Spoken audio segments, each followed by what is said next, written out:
வணக்கம். இலங்கை செய்திகளுடன் நான் நிரோஷன். விரிவான செய்திகளுக்கு முன் தலைப்புச் செய்திகள். பொதுமக்களுக்கு சேவை செய்வதற்கான அரசாங்கத்தின் முயற்சிகளை அனைவரும் ஆதரிக்கும் ஒரு ஒருங்கிணைந்த அமைப்பு நமக்கு தேவை என்று ஜனாதிபதி தெரிவிப்பு. உயிர்த்த ஞாயிறு தாக்குதல் தொடர்பான விசாரணையில் தொடர்ந்து வரும் நிலையில் இதில் தேசிய மக்கள் சக்தி மறைப்பதற்கு ஏதுமில்லை என்று பிரதமர் சுட்டிக்காட்டு. அமெரிக்காவுடனான வர்த்தக ஒப்பந்தம் வரும் ஆகஸ்ட் 1ஆம் தேதிக்குள் கையெழுத்தாகாவிட்டால் 30% பரஸ்பர தீர்வை வரை அமலாகும் என்று அமைச்சர் அனில் ஜேந்து பெர்னாண்டோ அறிவிப்பு. 30 ஆண்டுகள் தனிநாடு நடத்திய இனம் எங்களுக்கு பயமே இல்லை என்று தெரிவித்துள்ள நாடாளுமன்ற உறுப்பினர் அர்ஜுனா ராமநாதன்.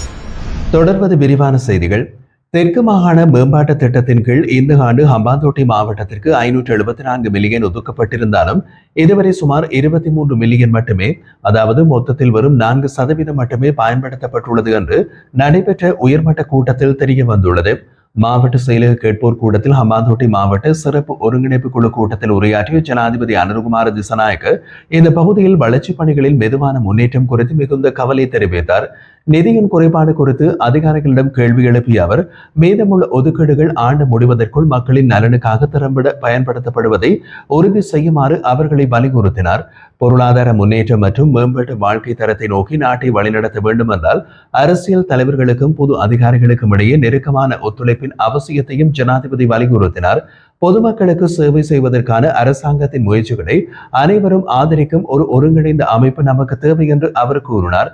விவசாயம், மீன்பிடி, சுகாதாரம், கல்வி, கிராமப்புற சாலைகள், நிலம் மற்றும் நீர்ப்பாசன துறைகள் உள்ளிட்ட மாவட்டத்தின் வளர்ச்சிக்கு இடையூறாக இருக்கும் முக்கிய சவால்கள் குறித்தும் இந்த கூட்டத்தில் கவனம் செலுத்தப்பட்டது. சாத்தியமான தீர்வுகள் மற்றும் அரசாங்கத்தின் டிஜிட்டல் மயமாக்கல் திட்டத்தின் முன்னேற்றம் குறித்தும் விவாதிக்கப்பட்டுள்ளது. கூடுதலாக 2025ஆம் ஆண்டுக்கான பட்ஜெட் ஒதுக்கீடுகள், அமைச்சுக்கள், துறைகள் மற்றும் பொது நிறுவனங்களுக்கான திட்டங்கள் மற்றும் இந்த நிதியின் கீழ் இந்த ஆண்டு இறுதியில் தொடங்கப்பட உள்ள திட்டங்களின் தற்போதைய முன்னேற்றம் குறித்தும் ஜனாதிபதி மதிப்பாய்வு செய்துள்ளார்.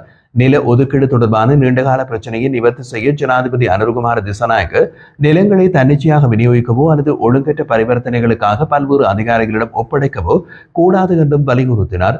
அதற்கு பதிலாக பொருளாதார ரீதியாக உற்பத்தி நோக்கங்களுக்காக நிலத்தை பயன்படுத்தக்கூடிய தனி நபர்களுக்கு நிலத்தை வழங்குவதற்கு முன்னுரிமை அளிக்கும் கொள்கையினை அவர் மேலும் வலியுறுத்தியுள்ளார். மேலும் நில நிர்வாகத்தில் கலாச்சார மாற்றம் தேசிய வளர்ச்சிக்கு அவசியம் என்றும் ஜனாதிபதி குறிப்பிட்டுள்ளார். உயிர்த்த ஞாயிறு தின சம்பவம் தொடர்பான விசாரணைகள் தொடர்ந்து வரும் நிலையில் இதில் தேசிய மக்கள் சக்தி அரசாங்கத்திற்கு மறைப்பதற்கு ஏதுமில்லை என்று பிரதமரும் கல்வி மற்றும் உயர்கல்வி அமைச்சருமான ஹரணி அமரசூரிய பாராளுமன்றத்தில் உறுதியளித்தார். வெள்ளிக்கிழமை நடைபெற்ற வாய்மூல கேள்வி நேரத்தில் ஐக்கிய மக்கள் சக்தியின் எம்பி சமிந்த விஜயஸ்ரீ எழுப்பிய கேள்விக்கு பதிலளித்த போது பிரதமர் மேற்கண்டவாறு குறிப்பிட்டுள்ளார். உயிர்த்த ஞாயிறு சம்பவம் தொடர்பாக இதுவரை ஒரே விசாரணை ஆணைக்குழுவே நியமிக்கப்பட்டுள்ளதாகவும் அதன் அறிக்கை 2021ஆம் ஆண்டு பிப்ரவரி 25ஆம் தேதி பாராளுமன்றத்திற்கு சமர்ப்பிக்கப்பட்டுள்ளதாகவும் கூறினார். அந்த குழுவில் உயர் மற்றும் நேர்முறையீட்டு நீதிமன்ற நீதிபதிகள், ஓய்வு பெற்ற செயலாளர்கள் ஆகியோர் இடம்பெற்றிருந்தனர். அறிக்கையின் பரிந்துரைகள் தற்போது சட்டமாதிபர் திணைக்களத்தினால் ஆய்வுக்குட்படுத்தப்பட்டுள்ளன. அதனைத் தொடர்ந்து சட்டமாதிபர் பரிந்துரைக்கும் இறுதி நடவடிக்கைகள் அனைத்தையும் அரசாங்கம் முழுமையாக மேற்கொள்ள தயார் என்றும் பிரதமர் உறுதியளித்தார். மேலும் சமிந்த விஜயஸ்ரீ தனது மேலதிக கேள்வியில் தாக்குதல் இடம்பெற்ற காலப்பகுதியில் தற்போதைய பாதுகாப்பு பிரதியமைச்சர் கிழக்கு மாகாண கட்டளை தளபதியாக இருந்ததாகவும் சில அரசு புலனாய்வு அதிகாரிகள் நேரடியாகவோ மறைமுகமாகவோ சம்பந்தப்பட்டிருக்கலாம் என்பதையும் குறிப்பிட்டார். எதிர்குறித்து பிரதமரிடம் விசாரணையில் வெளிப்படைத்தன்மை உறுதி செய்யப்படுமா என்று கேட்டதற்கு பதிலளித்த ஹரணி அமரசூரிய, நாங்கள் இந்த விசாரணைகளில் இருந்து தப்பிக்கப் போவதில்லை. பல புதிய தகவல்கள் வெளியாகி வருகிறது. அவை தேவையான நேரத்தில் மக்களுக்கு தெரிவிக்கப்படும். இந்த விசாரணை அறிக்கையினை சீராகவும் நியாயமாகவும் முன்னெடுத்துவோம் என்று உறுதியளித்தார். அமெரிக்காவுடனான இருதரப்பு வர்த்தக ஒப்பந்தம் எதிர்வரும் ஆகஸ்ட் மாதம் 1ஆம் தேதிக்குள் கையெழுத்திடப்படாவிட்டால் 30% பரஸ்பர தீர்வு வரை அமலாகும் என்று பொருளாதார திட்டமிடல் பிரதியமைச்சர் மற்றும் தொழில் அமைச்சர் அனில் ஜேந்து பெர்னாண்டோ குறிப்பிட்டார்.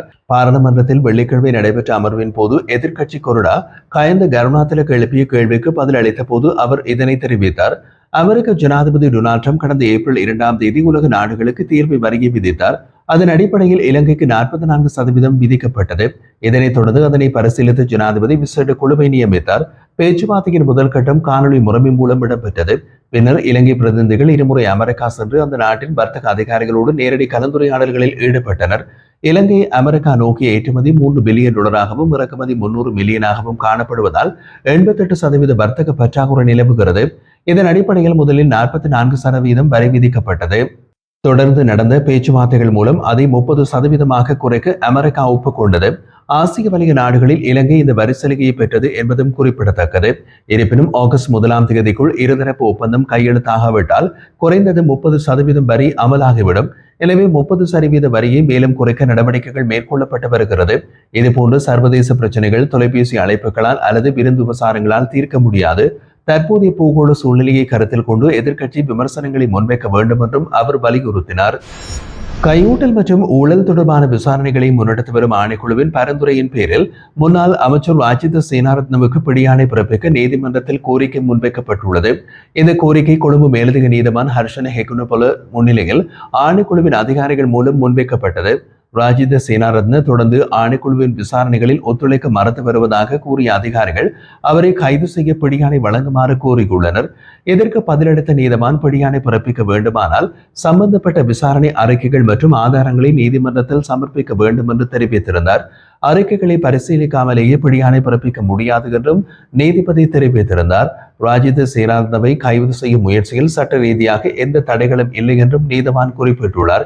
இந்த நிலையில் தங்களது கோரிக்கையுடன் தொடர்புடைய முழுமையான அறிக்கையினை விரைவில் நீதிமன்றத்தில் சமர்ப்பிக்க உள்ளதாக ஆணைக்குழுவின் அதிகாரிகள் அறிவித்துள்ளனர். இலங்கை தகவல் தொழில்நுட்ப நிறுவனம் தொடர்பான முறைகேடுகள் குறித்து குற்றப்புலனாய்வுத்துறை மற்றும் லஞ்ச ஒழிப்பு ஆணையத்திடம் முறைப்பாடு அளிக்குமாறு அரசாங்க பொறுப்பு முயற்சிகள் பற்றிய நாடாளுமன்ற குழு அறிவுறுத்தியுள்ளதாக அமைச்சர் வசந்த சமரசிங்க இன்று நாடாளுமன்றத்தில் தெரிவித்துள்ளார். இது தொடர்பாக நாடாளுமன்றத்தில் உரையாற்றிய அமைச்சர் தகவல் தொழில்நுட்ப நிறுவனத்தில் பதிவாகியுள்ள நிதி மோசடிக்கு நல்லாட்சி அரசாங்கமும் அதன் முழு அமைச்சரவையும் பொறுப்பேற்க வேண்டும் என்று கூறினார். மகாபல புலமைப்பரிசல் நிதியிலிருந்து தகவல் தொழில்நுட்ப நிறுவனத்தை நீக்கி அதை ஒரு வரையறுக்கப்பட்ட நிறுவனமாக மாற்றியதன் காரணமாக நல்லாட்சி அரசாங்கத்தில் நிதி முறைகேடுகள் நடந்ததாக அவர் தெளிவுபடுத்தியுள்ளார். இந்த விடயத்தை ஆராய நியமிக்கப்பட்ட ஜனாதிபதி ஆணைக்குழு முன்னாள் ஜனாதிபதிகளான ரணில் விக்ரமசிங்கே, மைத்ரிபால சிறிசேன மற்றும் சஜித் பிரேமதாஸ் ஆகியோர் அடங்கிய அப்போதைய அரசாங்கமும் அமைச்சரவையும் விதிமுறைகளை மீறி இந்த ஒப்பந்தத்தில் கையெழுத்திட்டதை கண்டறிந்துள்ளதாக கூறினார். இது தொடர்பாக சட்ட நடவடிக்கை எடுக்க சிஐடி மற்றும் லஞ்ச ஒழிப்பு ஆணையத்திடம் முறைப்பாடு அளிக்கப்படும்.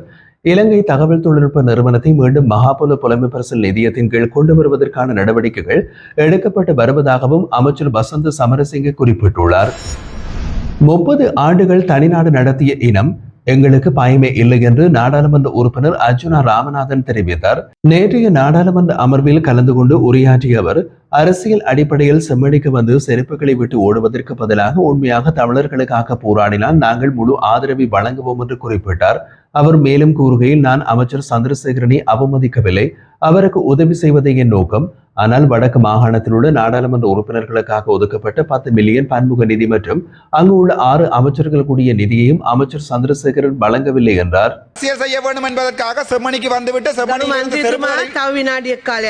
செம்மணியிலிருந்து செருப்புகளை விட்டு ஓடுவதை விட்டு தமிழ் மக்களோட சேர்ந்து ஏதாவது ஒன்றாக செய்ய வழிகிட்டால் நாங்கள் உங்களுக்கு 100% ஆதரவு தருவோம்.